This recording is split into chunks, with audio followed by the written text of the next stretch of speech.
Bobo Brazil was the pioneer promoters tolerated because they had no choice. He drew money, real money, the kind that forced old men in cigar smoke offices to sit still and deal with a black headliner whether they liked it or not.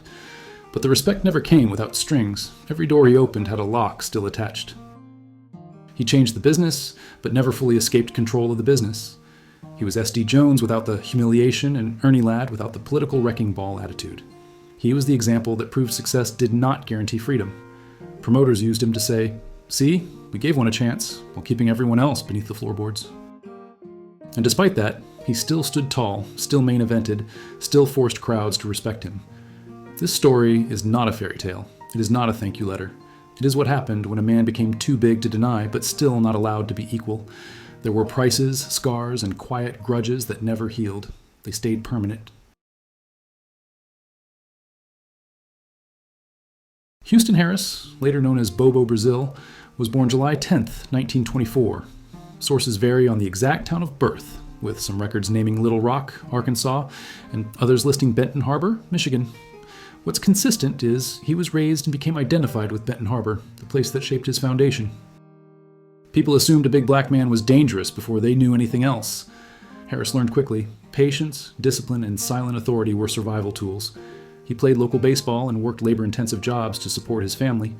Wrestling wasn't initially a dream. It was a practical outlet for someone his size who needed an income and a chance to stand out. Friends and acquaintances pointed him toward the ring, seeing his potential for athletics and presence.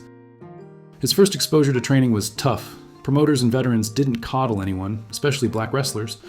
Quitters left fast. Harris didn't. He absorbed every lesson, physical and mental, and learned that leaving early was exactly what they wanted him to do. By the late 1940s, Harris had committed to wrestling. He saw it as one of the few spaces where size and talent translated into currency and influence. When Houston Harris stepped into wrestling in the late 1940s, he wasn't given the luxury of patience. He debuted under the name Bobo Brazil, a name promoters pushed because they wanted something marketable. But here's the key. He didn't have to act like the name. He just walked in and made the room adjust. He trained in Midwest territories first: Indiana, Michigan, Ohio. The crowds didn't know what to make of him at first. They weren't used to a black wrestler being presented as anything other than a joke or an undercard filler. But Bobo wasn't doing jokes. He stood still, let the ring settle, and then moved like a heavyweight who didn't doubt himself. That confidence hit harder than any headbutt. Promoters realized something quick. When Bobo walked to the ring, the entire building got quiet. Not scared, focused. They were watching someone who belonged. He got booked against names who were already territory men. The Sheik in Detroit, Dick the Bruiser, Johnny Barron. These weren't charity bookings. These were tests. Guys wanted to see if the tall, calm newcomer would fold. He didn't. He sold safe, hit clean, and didn't complain. That matters in locker rooms more than skill on tape. And his cocoa butt headbutt? No joke. Guys said it connected harder than it looked. Not stiff, not reckless, just real. He threw it like someone who had thrown hands in places with no referees. He also forced promoters to acknowledge black audiences. When Bobo was advertised, ticket sales in black neighborhoods soared. Promoters pretended they didn't notice, but they definitely cashed the money. Bobo wasn't allowed in. He walked in, and the business adjusted around him.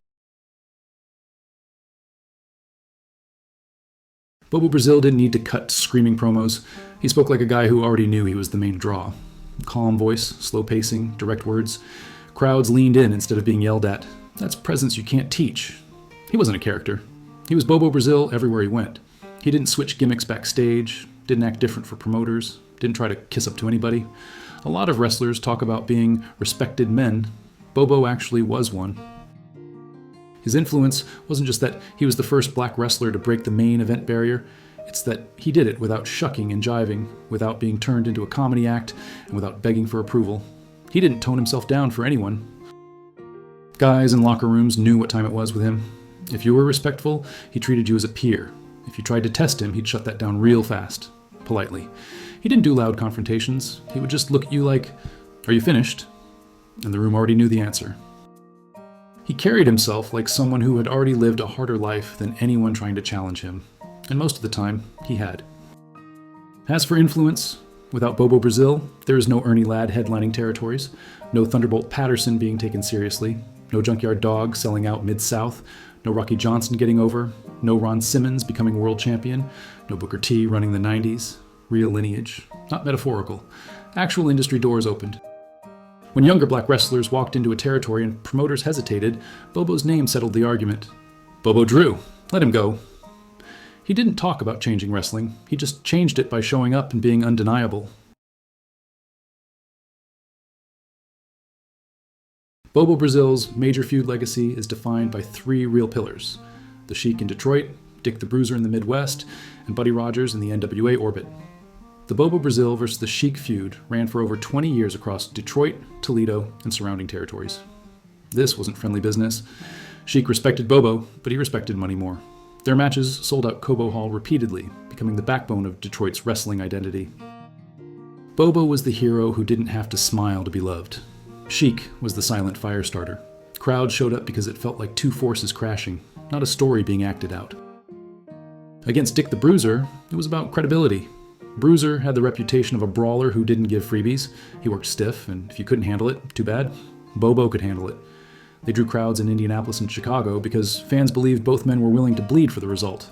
There's tape where you can literally see Bruiser realize Bobo isn't backing down. That's respect earned the hard way. But the most historically important rivalry is with Buddy Rogers. In 1962, Bobo Brazil was set to win the NWA World Heavyweight Championship, but the match was stopped, and the decision disputed due to a storyline injury. Here's the shoot reality. Several promoters didn't want the optics of a black world champion headlining in the South, so the finish protected Rogers and stalled history. That's not rumor. That's documented in the NWA meeting notes and confirmed by historians like Tim Hornbaker. Even without the belt, Bobo was booked like a world champion. Main events, long programs, and territory-carrying runs. He didn't chase the throne. He proved he already sat on it. By the late 1970s and early 1980s, Bobo Brazil wasn't moving like a young heavyweight anymore, but he didn't have to. His presence alone was the draw. When he stepped into a locker room, younger wrestlers didn't look at him like a relic. They looked at him like the blueprint. He continued to work in Detroit, the Carolinas, the WWF, and various territories that valued someone who could elevate a card simply by appearing on it. He didn't need the spotlight. Promoters used him to legitimize others, and he agreed because he understood longevity. When he wrestled late into his career, he gave more, not less. He was generous in the ring, but never weak. There's a difference. His influence didn't stop with the ropes. He helped younger black wrestlers navigate a business that still didn't treat them equally. No speeches, no dramatic revolutions. Just quiet, direct advice given only when asked. He didn't pretend to be a mentor. He simply was one. When he retired in 1993, it wasn't an emotional farewell. He didn't need a goodbye tour. He left when he decided to leave. In 1994, he was inducted into the WWE Hall of Fame. They called him a pioneer. That's correct, but it's incomplete. He didn't just pioneer. He forced the system to change by existing at a level of excellence no one could deny. Wrestlers today who walk into rooms and demand equal treatment don't realize the floor they stand on was built by him. They don't have to fight the same fights because he already did. Bobo didn't talk about legacy. He lived one. He didn't want statues, chants, or murals. He wanted respect. He got it. Bobo Brazil didn't beg for recognition. He didn't shake hands to fit in. He walked into territories that didn't even want him on the poster, and he became the reason the building sold out. He didn't complain about the system. He outperformed the system. Some wrestlers talk about breaking barriers. Bobo kicked them down just by refusing to step aside. This isn't a tribute. It's acknowledgement. If you want more real wrestling history, not the polished corporate bedtime story version, hit like and subscribe, and I'll see you on the next one. Thanks for watching.